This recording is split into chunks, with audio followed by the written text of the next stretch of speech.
In other words, your life improves on the outside when you improve on the inside. If you continue to work on self-development and reading and learning and coming to seminars, and most important, taking action on these ideas, then your life on the outside continues to grow and improve. And there's no limit to how much better you can become. There's no limit to how many subjects you can learn. So therefore, there's no limit on how much better you can make your life, except for your own limits. And you always decide these yourself. The second rule is that it doesn't matter where you're coming from. All that really matters is where you're going.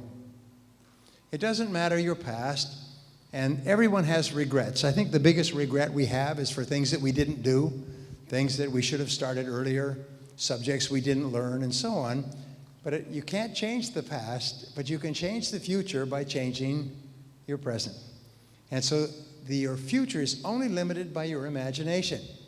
That's why we say take a 5-cent pencil and a 1-cent piece of paper and begin to write down some million-dollar goals. Write down your goals and make plans and imagine that you have no limitations, and then just take the first step. And your future can be anything that you make it, because it's only limited by your imagination. Now, the third principle is that anything worth doing well is worth doing poorly at first. I said over and over that success comes from becoming excellent at what you do. But every person who is at the top started at the bottom. Everyone who is in the top 20% today started at the bottom 20% and then took the first step and began working to become excellent.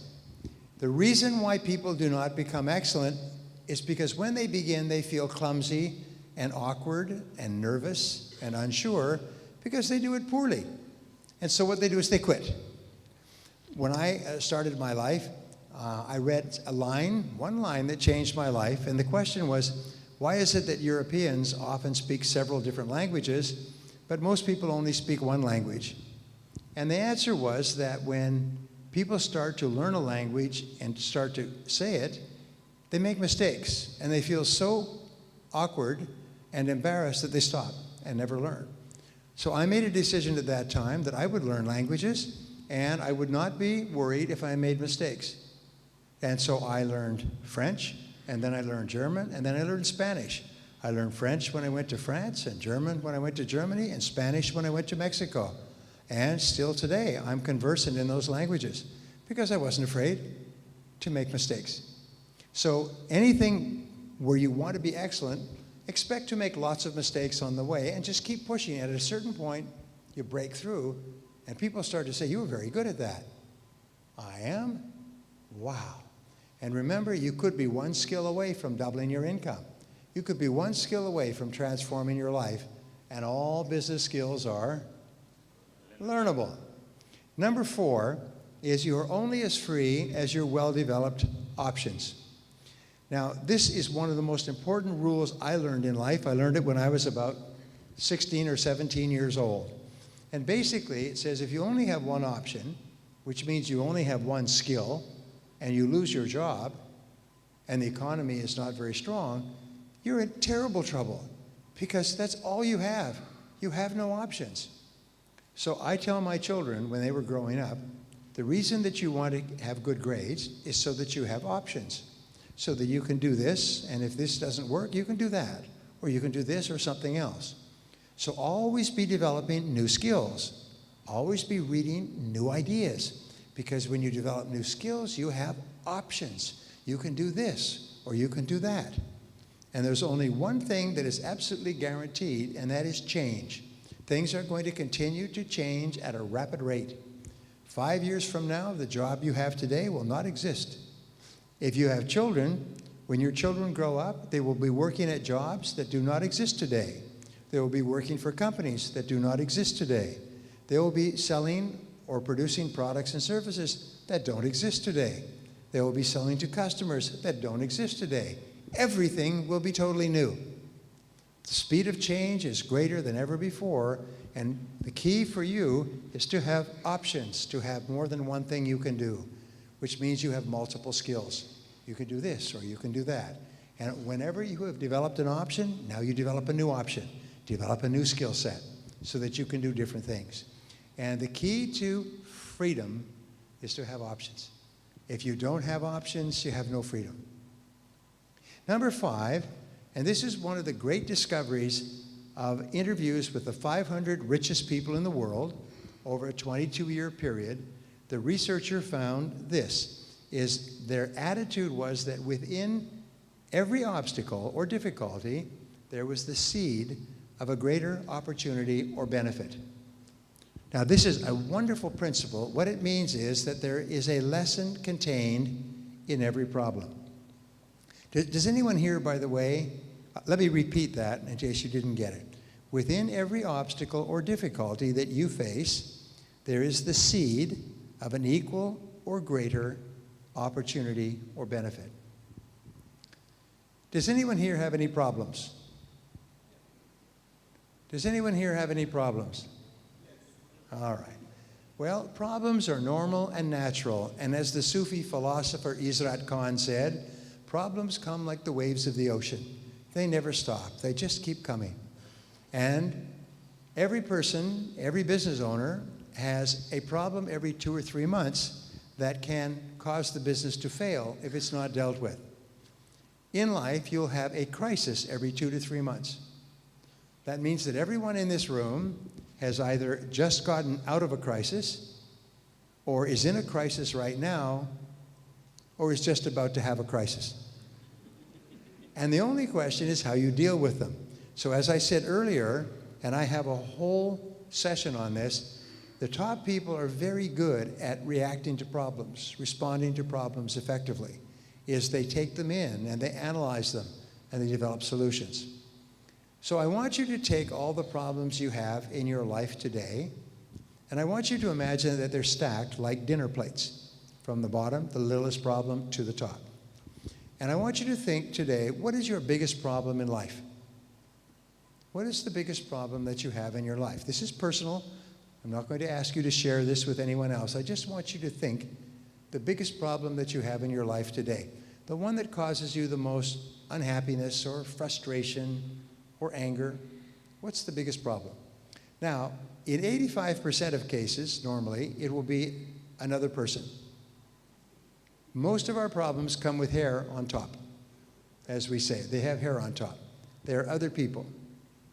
Now, I want you to imagine that there is a great God in the universe, or a great power, whatever your religion, and this great power loves you and wants you to be successful and happy in life, which, by the way, is true.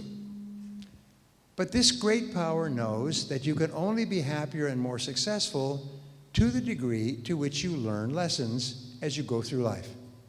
And so therefore, this great power sends you problems and difficulties, and inside each one is a lesson, and sometimes several lessons.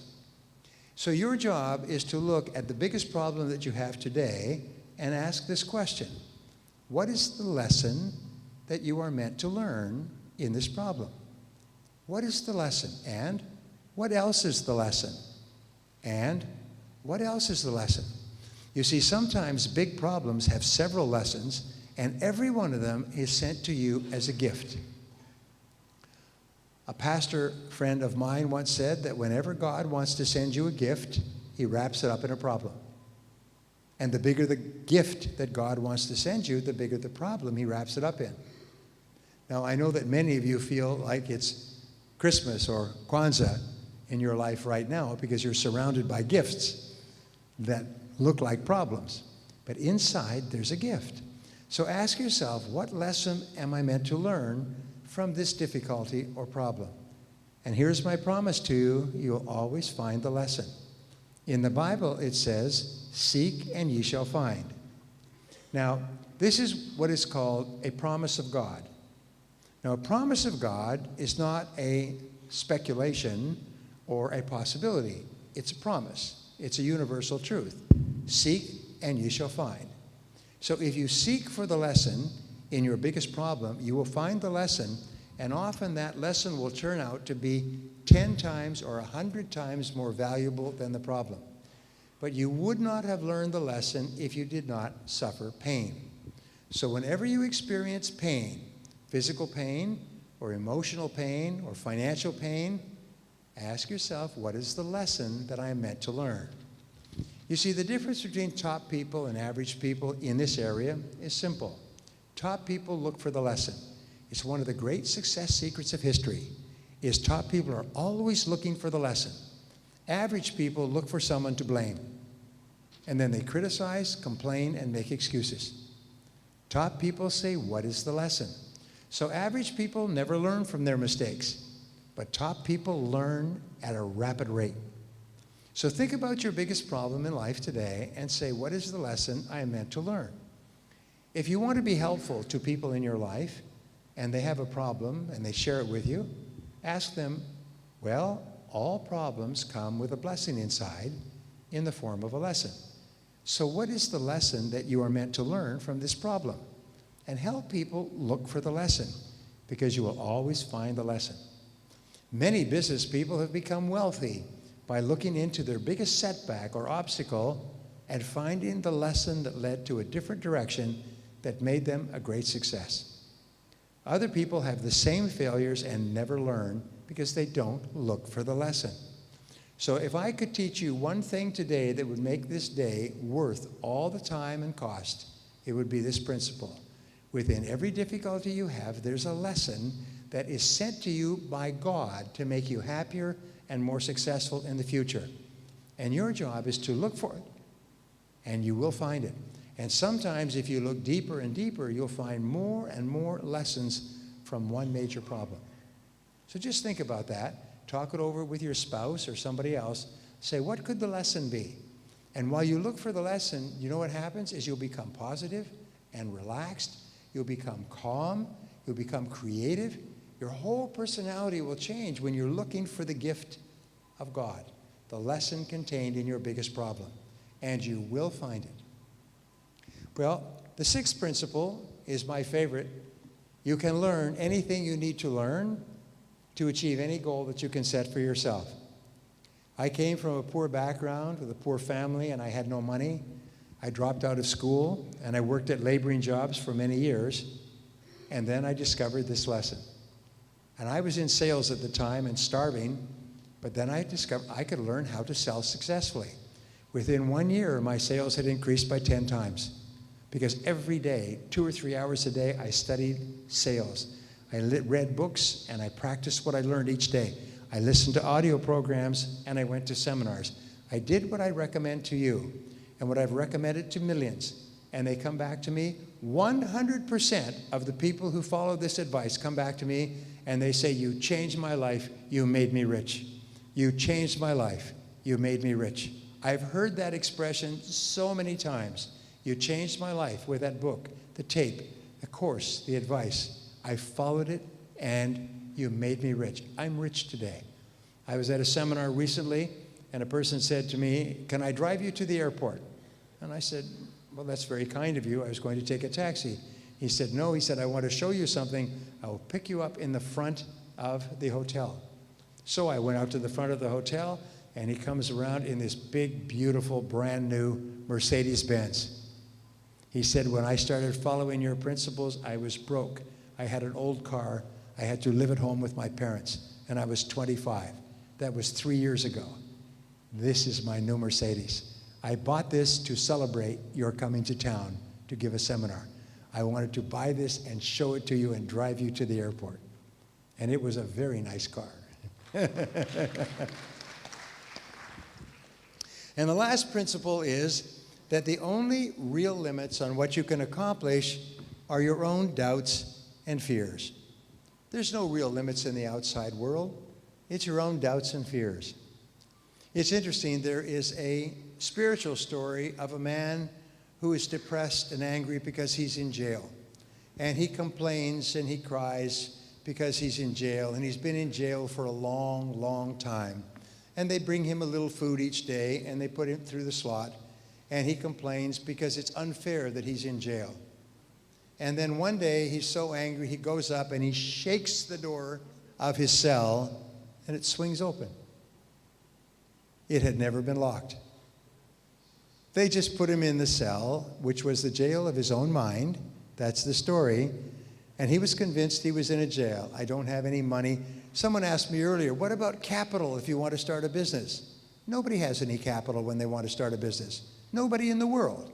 99% of businesses are started by people's personal savings or their family. We call it love money. It comes from the three F's. We call them friends, fools, and friendly relatives. Those are the three fools, the three fools, friends, fools, and family are the ones that give people the money. So say people's always complaining, well, I can't start a business because I don't have any money. Nobody has any money. The way you get money is you start very small, and then you make profits and you reinvest it, and when your business starts to succeed, the banks will line up at your door to lend you money. Banks love to lend money to companies that are successful. So therefore, the only real limit on what you can accomplish is in your own mind. It's not in the world around you. Are there problems in the world around you? Of course. But there's a beautiful line from Helen Keller, who was blind, deaf, and dumb, and who became one of the most popular motivational speakers in America. She couldn't speak, so what she would do is she would have somebody who put her hands here, and she would talk, and this person was able to translate what she was saying.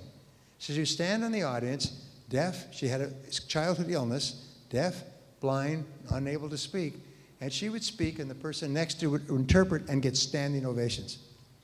Now, if a woman like that could do that from the young age of 6 or 7 with a disease, deaf, dumb, and blind, what's your problem? What's your complaint? I mean, think about that. If you don't get embarrassed when you hear something like that. But here's what she said. She said, when you turn toward the sunshine, the shadows fall behind you. When you start to think of the things that you want to be and do and have, when you have big dreams and goals and plans, and you take the first step and the second step, you're turning toward the sunshine and the shadows fall behind you. All your doubts and worries, you can't even see them anymore. And what happens is all you can see is opportunities and possibilities. So that means that there are really no limits on what you can accomplish, except for the limits you place on yourself with your own limited thinking. And I hope today you've received enough tools, and we're only getting started.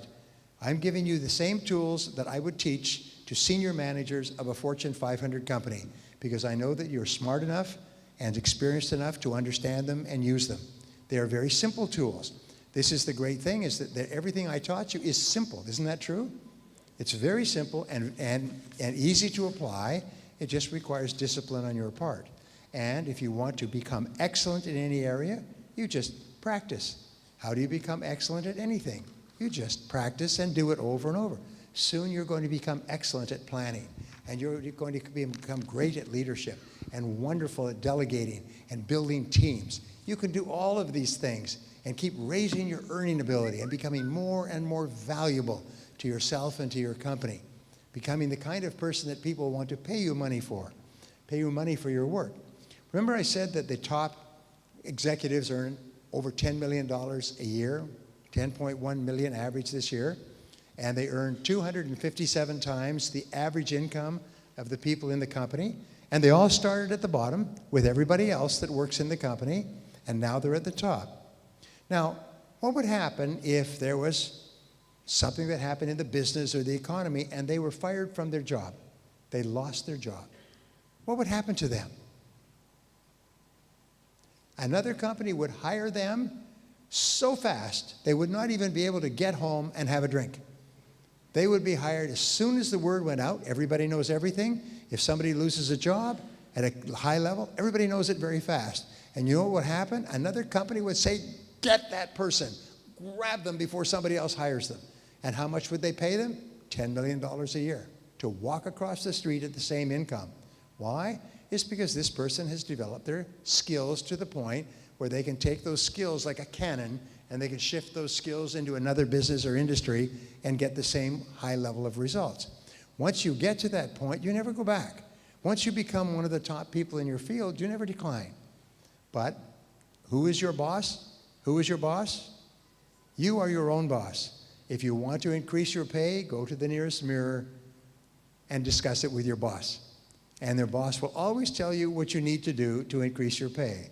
You need to upgrade your skills. Your boss will also tell you the one skill that you need to upgrade more than anything else, the one skill that can help you the most to increase your value.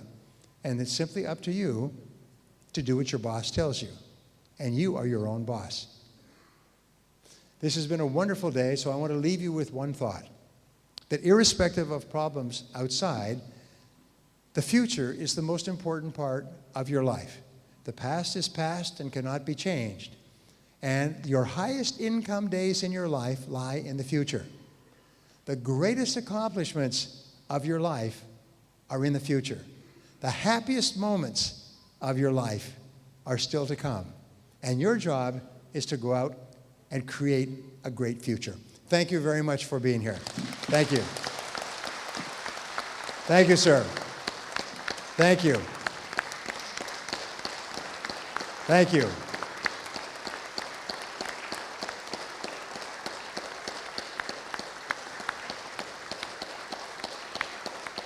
Thank you. Travel well, and I look forward to seeing you again soon with a whole new seminar. Thank you, James. Another round of applause for Mr. Brian Tracy.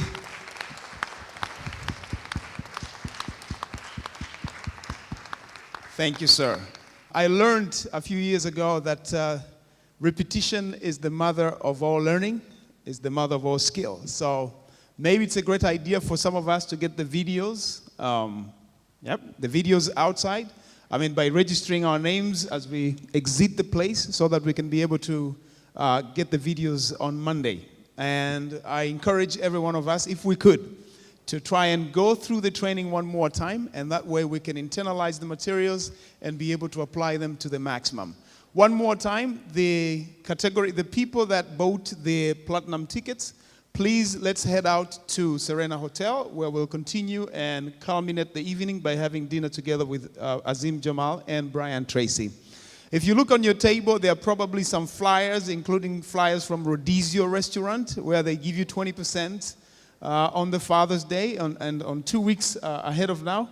You can access that and go and enjoy Nyamachoma there, the Brazilian style.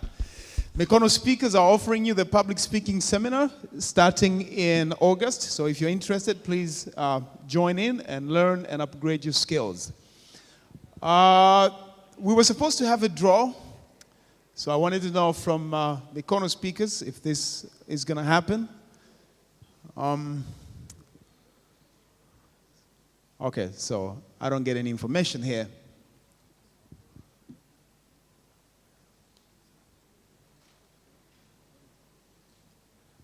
All right, otherwise, I hope you have had a great time. Let me wish you a lovely, lovely time. We'll keep seeing you in the days and weeks and months ahead. Do leave us your business cards if you didn't. And if you'd like to contact me for services like this and similar programs and trainings, you can always get me through Mikono Speakers.